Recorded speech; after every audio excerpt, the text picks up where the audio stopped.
Special. I'm Jeff. And I'm Tom. And I'm John, the bald guy. And we are the Three Old Reds fans coming to you from Studio 82 as always, just down the street from our good friends at Beans, in the heart of Cedarville, and the birthplace and final resting place of Bumpus Jones.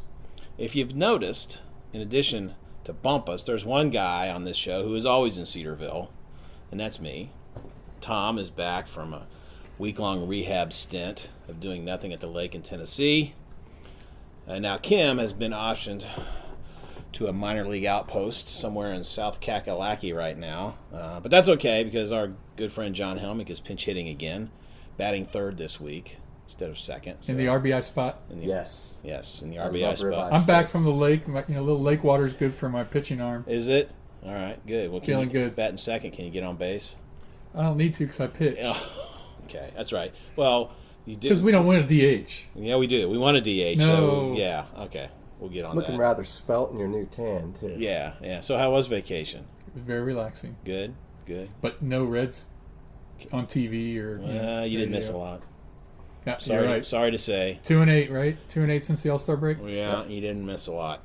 We did finally get a couple decent starts here. Homer had a good one after sort of a rocky one. And Sal. Homer and Sal. Sal had a really good one. So did you get to see any of that? Or did you I didn't get to see anything. I was just following it on ESPN. Okay. All right. What did you think of Sal when you saw him, John? Yeah, I liked how he was attacking the batters again. Mm-hmm. And it seems like he got into cruise control. I mean, my goodness, even his sixth inning was a 1-2-3 bam inning. And a lot of our starters tend to fall apart then. Yeah. They haven't already. Either the first inning or the sixth inning. Yeah. Fourth, fifth, and sixth inning, you're just waiting. Okay, this is it. They're going to put a 5 spot on us. Yeah. And they didn't, so. He's got a good curveball, doesn't he? Sal does. Mm-hmm. He's got a good hook. Yeah. Mm-hmm. Yep. That might be his best pitch. Mm-hmm. And I think Castillo's continues to look promising. I mean, he had a rough alley. I was disappointed. It was okay. It wasn't, I don't know. Okay, didn't he let like 5 runs? Did he let 5 in, or was that? At least. That's right. Well, okay. But everybody has an off. Everybody's an off night, but even after, it seems like every time he leaves a game, last couple anyway, the bullpen just gives up even more runs. Yeah. So we got to get that figured out. But Stevenson was the guy that gave up 5. That's what I was thinking of. Stevenson pitched, got his one start because he's going back. He went back, or he's going back because Feldman's coming off the DL, and they got to get Feldman out there, throw a game, try to look good, so maybe somebody will want to trade for him. Good luck with that. Good luck, yeah, exactly. And we'll talk about that in a little bit. He had a couple bad pitches, gave up a couple home runs. I don't know. I thought overall he looked better than he had been. I mean, I know you didn't watch it, Tom. Did you see any of him? Did you see any of Stevenson, John? Yeah, a little bit. Stevenson it seems like he falls apart. He'll be cruising along and then boom, everything just crashes. Right. His ERA is 8.1, so he's coming down. Now he was supposed to have a really good arm, right? He threw the ball hard. Has he been throwing hard? And I think so. I didn't see the last time. Yeah, he struck out 5, walked 2, in 5 innings. Yeah. And control was his issue. Right. Coming into the year, so that's a good sign. Right, yeah. And he hung a couple pitches in the strike zone where he didn't need to put them, and they hit him out.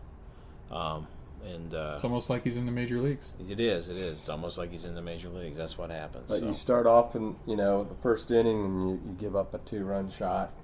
Location. Be sure to subscribe to our show on your favorite podcast app. We're taking time out here for a shameless plug here. It's because when you're big time, you have advertisements. You do, but we don't. So, but maybe someday. Anyway, our home website is 3oldredsfans at pod.podbean.com. You can communicate with us through Twitter at 3oldredsfans and Facebook. Just search 3oldredsfans and follow us there.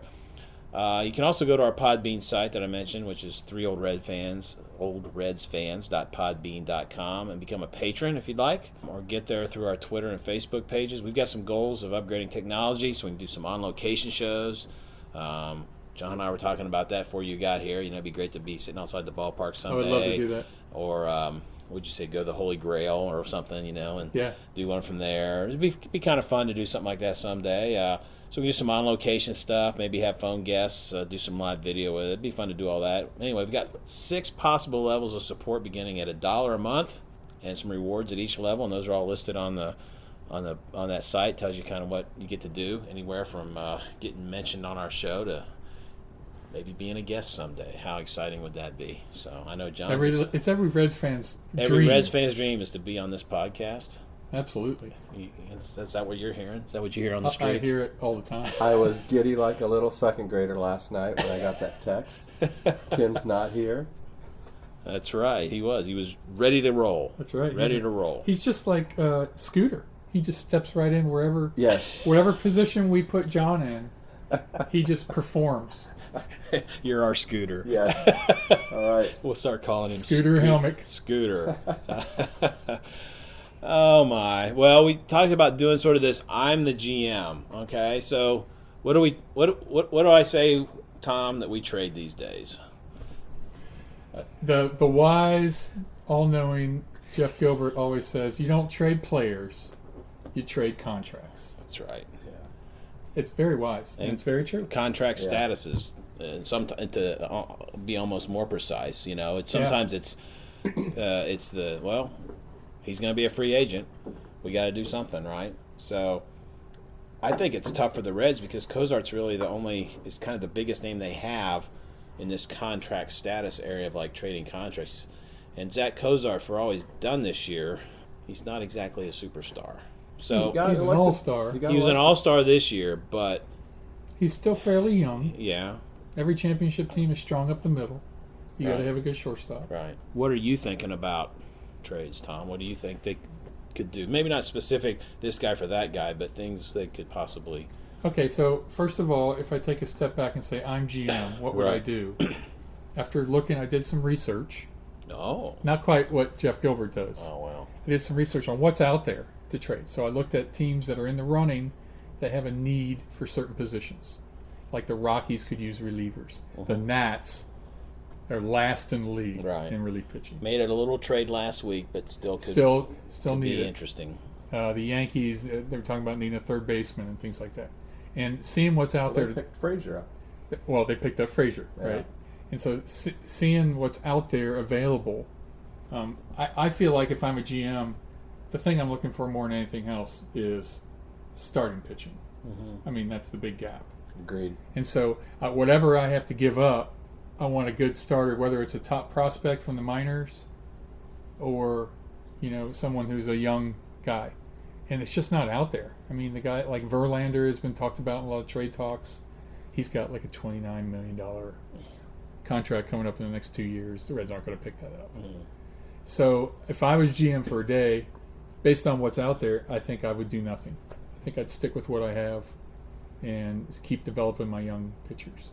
Okay. All right. So what may happen? I mean, I would guess. I still think our number one prospect would be Iglesias, Iggy from the bullpen, as far as what other people might want, even more than Cozart, just because how pitching's a premium. I can't think of a starter that would be a big prospect. Can you? I mean, well, no. I mean, we're not going to get a good regular player for a prospect because there aren't really many that good regular players out there. Right. And if you were to trade for that, you'd be trading for a pretty hefty contract, and the Reds are being careful about that because I think they want to see who's going to become our good players in the next 2 or 3 years and then pay 3 or 4 of those guys. Right. That's kind of what they're thinking, don't you think? Yep. I mean, I could see them going with Iggy and Billy Hamilton, because you get a runner, late inning runner, maybe for the playoffs and World Series, and a relief pitcher. I could see somebody being interested in that. But what do you think, John? Well, I agree. I think we this year, if our starting pitchers hadn't got hurt, and Homer took a lot longer to come back than I think most people were planning on, it may be a little bit different story this year because you had Finnegan go down, DeSclafani. I mean, right. I mean, when he got hurt back in spring training, I thought he was going to be back in a month. He's a ghost now. Yeah. You don't even hear about him. Yeah, you don't even hear anything. So you have Homer has shown flashes of his former self. So I think he'll be ready for next year. So you have Homer's our good starting number one pitcher. You'll have Finnegan, DeSclafani, hopefully. Then, so you've got 2 more spots open. Okay, is Homer a number one? He could be. He might be our number one. I don't know if he's. Is he number one to get you to a World Series? Is he a number one, top 10 number one? He hasn't. He hasn't been in the He flashes past. stuff. but He has flashes of brilliance. Yeah, but that's not a top 10 number one starter. Though. We're not going to unless we breed him in house. We're never going to get him. I agree number with you, one. John. I agree. I mean, we had Cueto. Yeah. Where'd he come from? Right. Came from Dayton. So unless we get a Garrett or a Castillo that develops or something like that. Yeah. Romano. And Finnegan, with his arm trouble, could be a bullpen guy the rest of his career. Yeah. It's very possible. That's kind of why a lot of guys end up in bullpens. Because Well, it's harder on your arm to pitch bullpen than it is You think starter. so? Well, You have a lot more time to warm up. more time to warm up. Fewer innings you throw, though. Right. I mean, you throw a third of the innings. I think we shored up our bullpen a lot better than it was last year. We did. I'd like to see a good setup man really step into it. Lorenzen hasn't really. He's had the opportunity. He's been off and on. Off and on. Well, he wants to start, and there was a story out this week. Price said, we'll talk about that. Is next that year. right? Yeah, I we'll didn't look at know that. And he wants to start. They're open to it. Of course, Price said, and he said he's feeling a need right now. Of course, I'm thinking, well, we have a pretty big need in starting too. So I don't sure where our bullpen is kind of an A team and a B team. But you got Wandy that could be a setup. You got even Storen has a good ERA. Is Good he gonna enough. Be around another Well, year? he may not.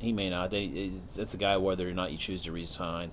I don't know. I had just thought the other day, how many pitchers do you typically carry? 12, 13? It's like next year, who's our 12 best arms? And just bring them north and figure out what to do with them. You know what I mean? Throw them It's against like, the wall.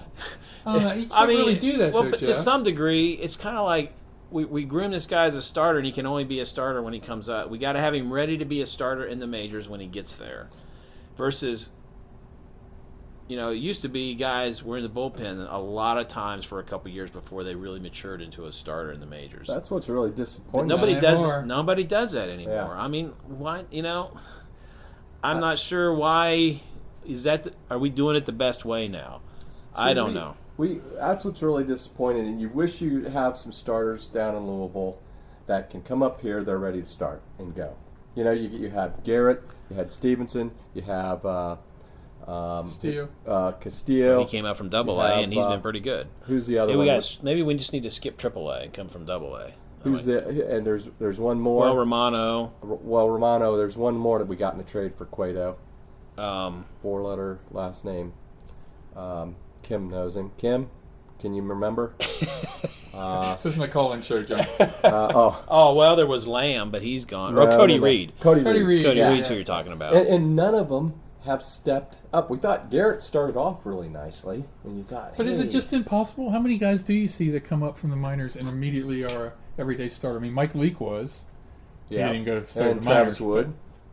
Wood was. Yeah, but you don't. That's unusual. Not really. a lot of them. Cueto wasn't. Jeff, you bring that up. Cueto wasn't very good. He wasn't really good till about 60 starts in. Yeah. And so 2 or 3 years. So that's the thing. We keep wanting it to happen today, and the Reds take a longer view than we do as fans, and that's just the way it's going to be. We're going to be more impatient. I mean, they want it to happen as quick as we do, but these guys have been in baseball all their lives, and they understand that you just can't force it, because we hear about rushing starters. And rushing guys to the like majors. our number 1 draft pick this year. Yeah. Okay, so Jeff, I was kidding you earlier today that I didn't want to be GM. I wanted to be an owner. Yes. So I started thinking, all right, these owners got to be making tons of money. Yes. I'm just going to say if I was owner, I'd take my profit and put it towards salary, right?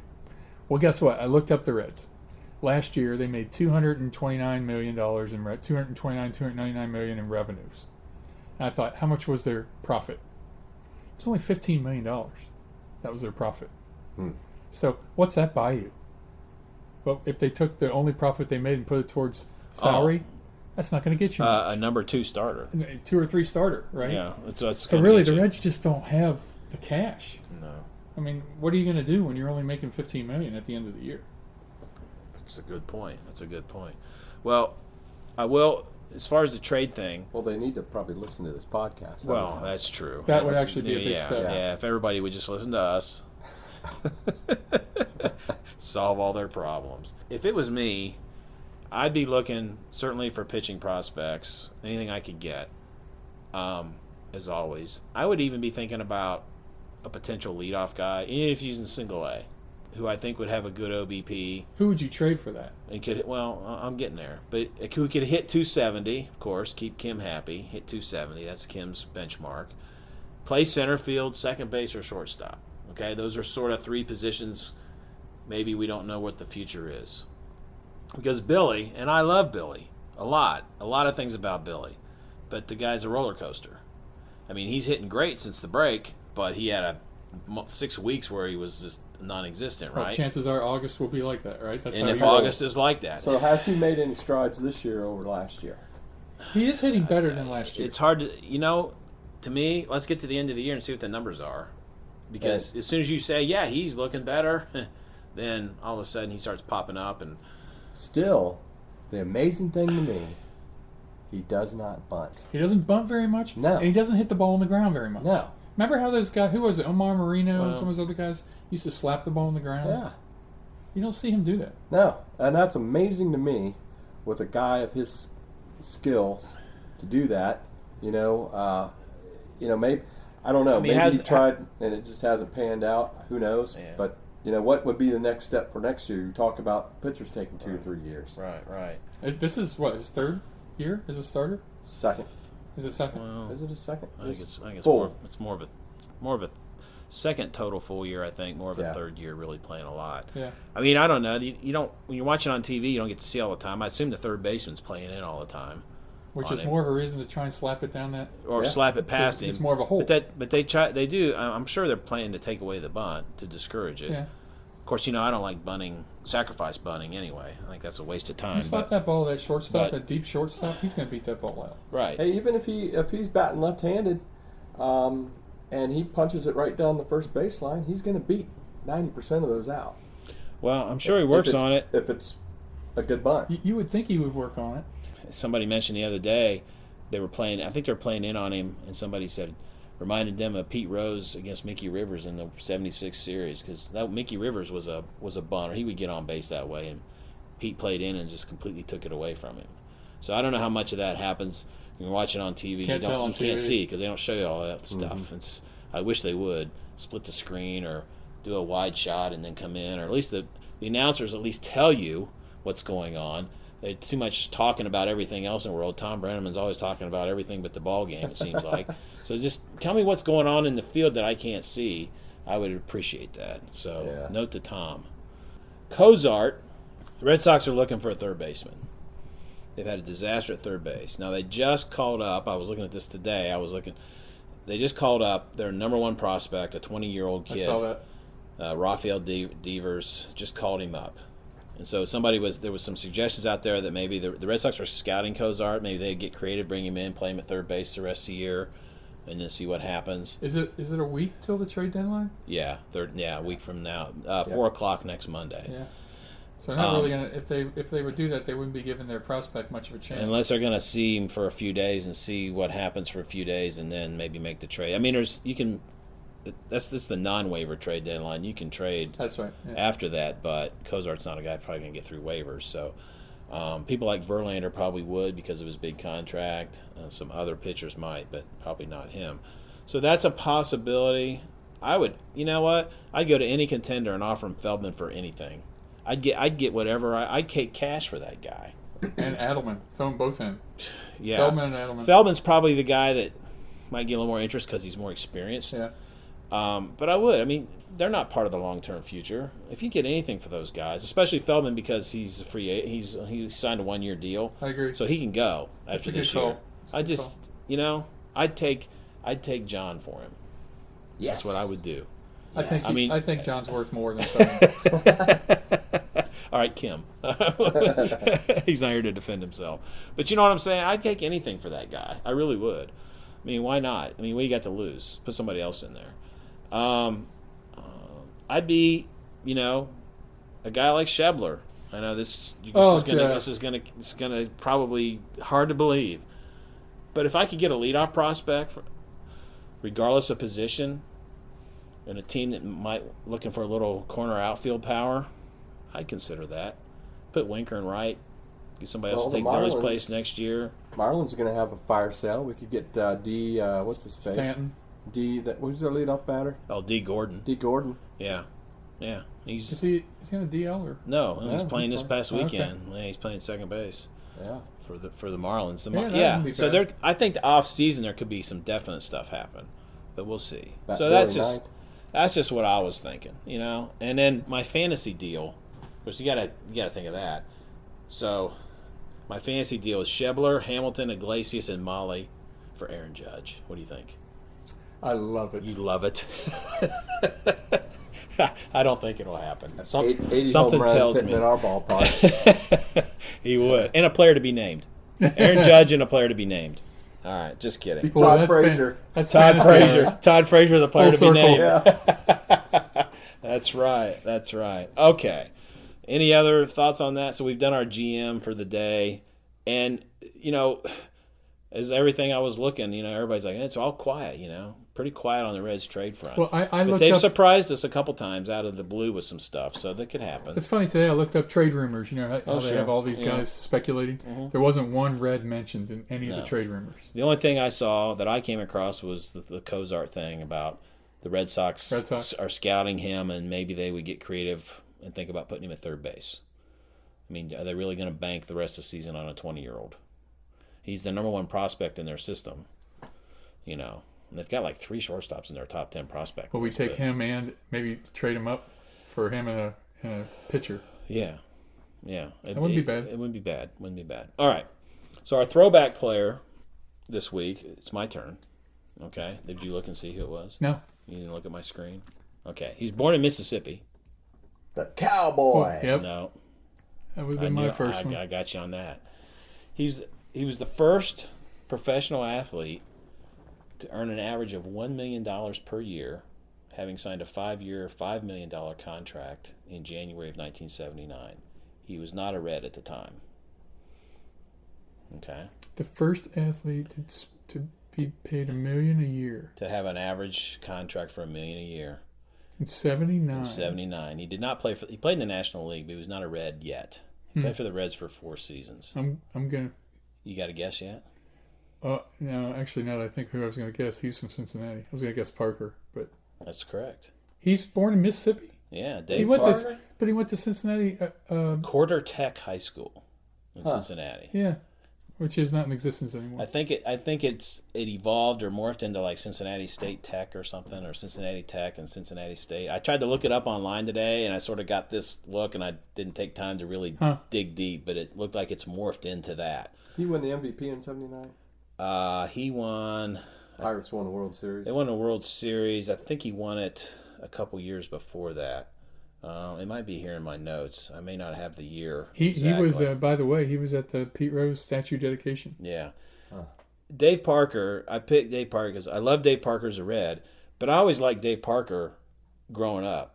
He came up to the Pirates in like 73, I think. He was just a guy. There's always some other guys in baseball you like if they're not on your team. I always loved Dave Parker. He was just this big guy. He could hit. The bat looked small. Oh yeah, and he had the good. We would the wiggle. We would do. You do your Reds batting stances out in the yard, but there were some other guys, and I had a friend. He loved Dave Parker too, and he had the good Dave Parker wiggle the bat and everything, and those Pirates teams were fun, especially late 70s. Dave Parker from probably 77 to 79 was kind of, was considered, if not the best player in baseball, one of the few best players in baseball at that time. He had a cannon. Oh, yeah. Right field too. I shared Cobra. The Cobra. I shared a couple videos online today. If you remember the All-Star game when he won the MVP, I think it was 79. It was in Seattle, and there was a ball hit. I put them on. I tweeted them out, links to them off of YouTube. There was a ball hit If you remember in the Kingdom ceiling, sometimes there was like a Bermuda Triangle up there where balls would get lost. People couldn't see him. Joe Morgan was playing second. Dave Parker was playing right, and the ball landed over Parker's head because they both couldn't find it. All of a sudden, Parker couldn't find it. Well, he tracked it down. Jim Rice hit it, and Jim Rice tried to stretch it into a triple, and he gunned him out. Ron Say was playing third base, and he guns him out. And then later in the game, he's playing deep, and somebody gets a base hit. I don't even remember who got the base hit. But Brian Downing, remember Brian Downing? Yeah. He was a catcher for the Angels. He tries to score from second, and Gary Carter is the catcher. And Parker throws one from deep right corner. I mean, deep. Not like up in the middle of right field. I mean, he's probably The warning 10 track. steps from the warning track and throws it on a bolt, throws a bullet on a line in the air. Carter catches it, blocks the plate a little bit because you used to be able to do that, and gets him out. And it was funny because they've got the play-by-play, and Joe Garagiola was calling the play, and all he wanted to talk about was how great Gary Carter did blocking the plate because Joe Garagiola was a catcher. Yeah. And somebody else was like, well, what a great throw by Parker, too, you know. And then he had a sack fly in that game, and they won. He got MVP. Mainly for defense. For defense. Yeah. I mean, when has anybody ever won an MVP in a All-Star game for defense? And Dave Parker did. Some other interesting stuff about him. Came to the Reds as a free agent in '83. He won that MVP, as you mentioned, John. He won 2 batting titles when he was with the Pirates. How many years was he with the Reds? 4. He came there, so it's 84, 85, 86, and 87. 85 was his best year. He was second in MVP voting. He was an all-star. He's a silver slugger. He led the league with 125 RBIs, 42 doubles. He led in total bases, intentional walks, all that kind of stuff. He hit 34 homers. He batted .312. Wow. He had 916 OPS, but he finished second in MVP voting to What year? 85? 85. Played for the Cardinals. Cardinals lost the World Series to the Royals that year. Willie McGee, who hit 353 that year and led the league. Pedro Guerrero and Dale Murphy were the next guys in the voting. So, that's interesting names to hear, right? So for his career, he batted .290, hit 339 homers, almost 1,500 RBIs, had an .810 OPS. He was a 7-time All-Star. 9 times he was a top 20 MVP voting. Wow. And I found a stat where it gives like MVP voting share for a career, like your share of MVP voting. He's 30th in that for all time. Did he go somewhere after the Reds? Yeah, he went to the A's. So he played on the A's World Series champions. He played for the Pirates when they won in '79. And he played for the A's when they won in '89 when they beat the Giants in the Bay Bridge series. And then, and I didn't remember this, when he was 39, he played for the Brewers. And he finished top 20 All-Star voting both of those years as well. He drove in like 90-some runs for the Brewers that year, hit over 20 homers. I don't remember that at all. I don't remember being at the Brewers at all. No, there was a great post. Joe Poznansky, who's a longtime baseball columnist, used to work for Kansas City Star and writes for MLB.com. Now he's got a big blog that he does. He wrote a post the other day. He called it the ironic jerseys or something. Jerseys of irony, like guys, like you don't remember a guy played for that team. So it must have been 25 guys, and he had a picture of him in that jersey and a little bit about like Willie Mays with the Mets and all these guys, like, and that would be one to be on there. Dave Parker with the Brewers, that might have been on there. I don't remember. And one of them was Pete Rose with the Expos, things like that. It's like, what? I don't even remember that.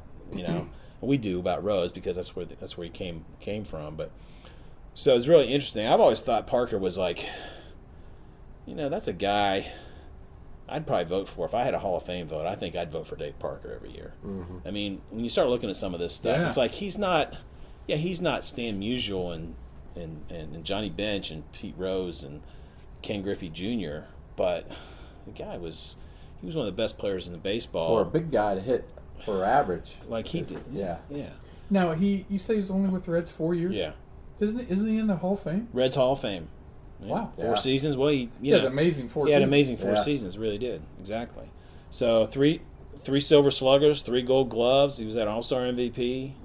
Just a lot of great stuff. So, I was a big Dave Parker fan. I'm sure we all were. Mm-hmm. Oh, yeah, I loved him. Yeah, exactly. Cincinnati kid coming back. Right. That's one reason I think he signed to come back, because he wanted to come home. In the mid-'80s, we didn't have much to cheer for. No. But 85 was what, Pete's first year? back with the Reds, As I manager, think. which is why he came back for Pete's statue thing. Came back, and then that was sort of that stretch where they started finishing second every year. Yeah. Until they finally They had a lot turned of the corner in Cincinnati 90. guys those years too. Yeah, They had Oster still playing. Benzinger, Bell, Buddy, yeah. Larkin, Mhm. Parker. Mhm. So, and Rose was the manager. Baseball card recollections. I have a Don Baylor card here from 1976 playing for the Orioles. I love these, by the way, Jeff. Yeah, this is fun. Let All me right. see this. So the back of the Don Baylor. Yeah. So it's a pose. He's standing there showing his batting stance with pretty much an empty stadium behind him. I always like the action shots better on the baseball card. Yeah. So these pose shots didn't do a lot for me. So Don Baylor. Anyway, it's just a Don Baylor card, but the purpose of our discussion here is on the note on the back says Pete Rose of the Reds had 771 plate appearances during the 1974 season. So is that significant? Well, I looked it up. Set a single season record that year, okay, surpassing Maury Wills from 1962. He has since been surpassed in that record by Lenny Dykstra by 2 Ichiro. in 93. That's a really good guess, but no. Yeah. I would wonder what his top one is. Well, it would have to be somebody that doesn't walk much too. Yeah. Well, plate appearances, not at bats. Oh, sorry. Yeah, so it Okay. does count. And Jimmy Rollins Huh. for the Jimmy Rollins, really? for the Phillies in 07. Well, they were really good. Yeah. Scored a lot of runs. So you get a lot. You know how that is. More at-bats? More bats. And you have to be like a leadoff or a second Yeah. hitter to get a lot of Right, bats. and he had 778 that year in 07. You got to play in all 162 games, probably. Yeah. He's now third, but he's got like 3 or 4 of the top 10 all time or something crazy like that. He led the National League in that statistic 7 times, and he's also the career leader in plate appearances. Number 2 all time is Yaz. And was Rose always a leadoff man? When he came back as a player manager, did he still lead off? Do you guys know As a that? player manager? I'll bet he didn't lead off as a player I manager. don't think Did he did. start when he was a player He manager? played a lot. Sometimes. He platooned a lot. First base. If we'd had to DH, he'd have played more. Yeah. Right.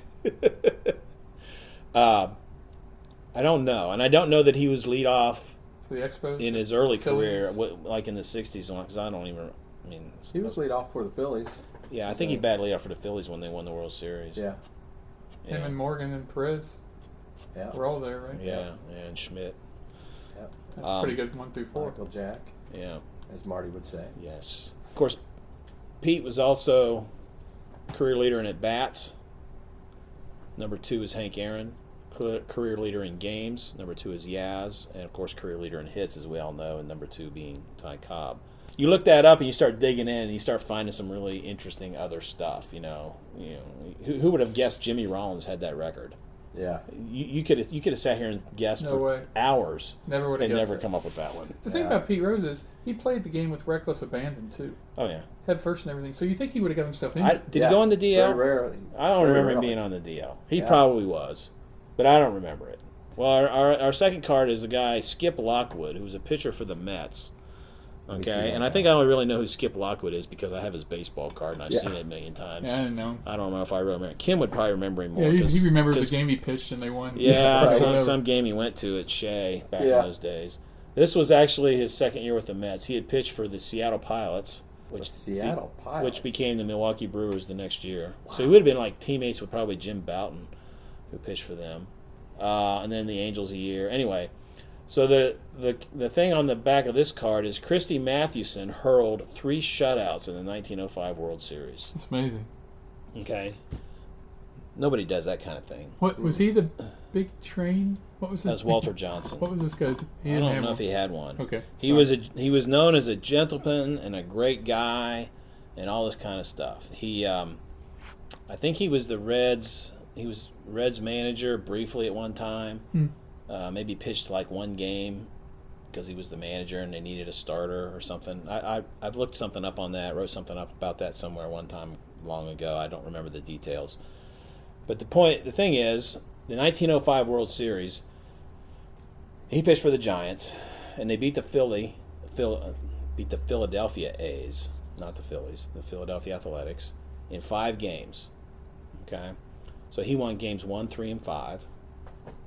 and threw a shutout in each night. Of course, it's still dead ball era. That's why they could pitch longer and not stay in games and stuff forth. That helped. They were still, if you're still the best in your era, you're still the best, right?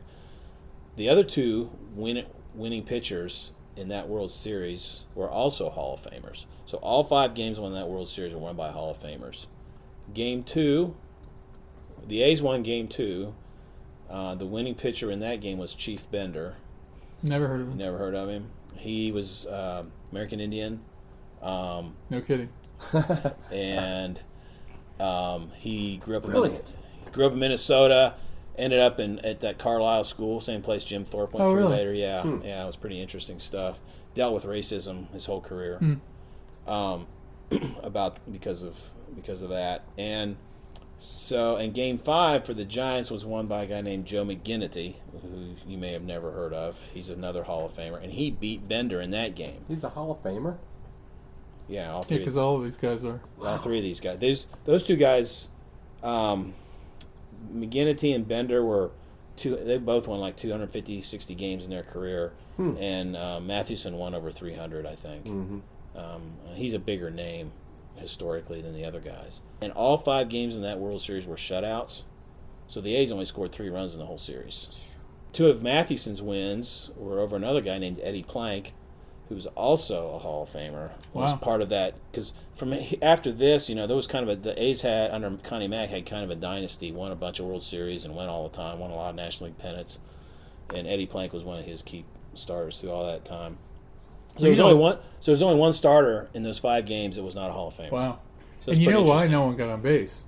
It's because Christy Matheson put a sign on that said "Keep off the base." Is that, the little art The little picture. cartoon on the back of the baseball card. Yes, keep off. Yes, we like the little artwork too. And the one with Pete Rose is he's sitting in a chair at home plate with the bat on his shoulder. So He's so tired of hitting. he's so much. tired of being up Love there. Topps He just baseball cards. lives there. So that's our 2 of those. So our stumper from last week: which former Red was the 3,000th strikeout victim of Bob Gibson in 1974 and Nolan Ryan in 1980? So since you haven't listened to the podcast, you get to guess. Wow.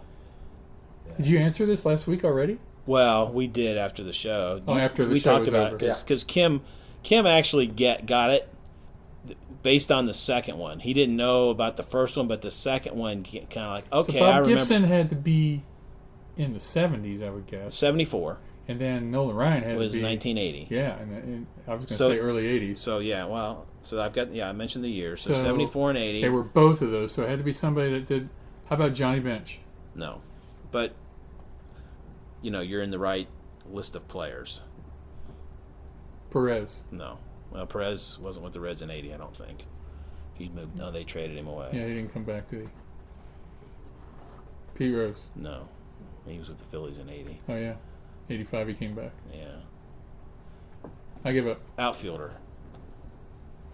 Big Red Machine. George Foster. No. Cesar Geronimo. Cesar Geronimo. So Cesar, and that's how Kim thought. He says, "Oh, I remember that. He had somewhere in his head, and his stored away in that brain He's of got his. such a weird head. He's got weird things stored in there. So somewhere in there, Geronimo, Nolan Ryan, Yeah. just came out. Oh, yeah. Wow. And so he guessed it. So Cesar Geronimo. Did you get it, John? I mean, did you? No. No. Well, when they said Thank you. It makes me feel better. Yeah. I was looking up some other stuff and came across that list and was going down. I don't know if it was a Wikipedia list or some website listing 3,000 strikeout guys, and it listed who they struck out. And so I just kind of skimmed down. I saw You just saw I it. saw Geronimo's name twice, and I'm like, the Nolan Ryan thing I remember too. That struck a bell in my head. And then when I saw the Bob Gibson thing, I'm like, oh, I didn't know that. I didn't know that. So I thought that'd be a good question. All right. So this week's we'll tie to Yeah, what's this one? a current Reds player. So Joey Votto has the 2 highest single-season walk totals in Reds history. 135 in 2013 and 143 in 2015. So in 2013, whose record did he break? Can you give us a year? I What- can. What year the person? Did it? Yeah, I he can, beat? but we can't answer it live here. So. I know. I'm not going to answer it live. Okay. Well, how about if I just say 70s Okay. for now? So he beat somebody in the 70s. Somebody that in the walked a lot. 70s that set the team record. Yeah, he beat it by 3. This person walked 132 times during one season in the 1970s. So we'll come back to that. I think I have a guess when the podcast is over. Okay. All right. Quick look at analytics. I don't think we have any updates on EDP, do we? No. No? Okay. All right. No. So we'll let Kim worry about that. Although there was a good example of it the other night when Votto hit one and the pitcher turned and threw it into center field. It should have been an easy double play and get out of the inning. The Reds score a run, and Votto gets his first RBI since the All-Star break because you can't assume a double play, which is that's Kim's whole beef about assuming a double play. But it was an error. But he still gets an RBI, so because he would have scored, just like a pass ball or a wild pitch, exactly. You get an RBI too. Yeah. So our analytic stat this week is BsR. Big uppercase B. What's that stand for? Little case S and uppercase R. Base running. All right. So this is a Fangraph stat. It's an all-encompassing that measures what a player adds on the base paths by accounting for stolen bases, caught stealings, taking extra bases, going from first to third on a single, That's things pretty like cool. that. Somebody measures that. And being thrown out other ways besides caught stealing or getting thrown out at first. Joey got thrown out yesterday going first to third. Yeah. And he didn't slide. Well, he was thrown out. He was thrown out from here to. Yeah, right. That was right after Kozak He was thrown out from here. something. He was thrown out from here to Beans. So I mean, he wasn't close. What it does, it helps determine overall base running skills by looking at more than just stolen bases. Because that's typically, we do stolen bases. Those are the best base runners, right? Well, there's other things about base running. You don't have to be the fastest guy. So, for an example... Now, do you have to be on base a lot in order for this? Is there a pretty good minimum? I don't know. So if you aren't a good hitter, you're not going to be on his base. I don't know that matters. Okay. Because Billy Hamilton is really good at this stat, so it probably doesn't matter. I don't know that on-base percentage matters. It's a good question. Maybe there's a BsR plus or WBSR that takes that into account. Like when doesn't Billy go first to third? Yeah, exactly. Yeah. So, for example... Or first to home, I mean. Yeah. So the whole thing about stolen bases not meaning everything, it's just an example here I found. Xander Bogaerts, who's a shortstop for the Red Sox, he's 4th in Major League Baseball in this stat.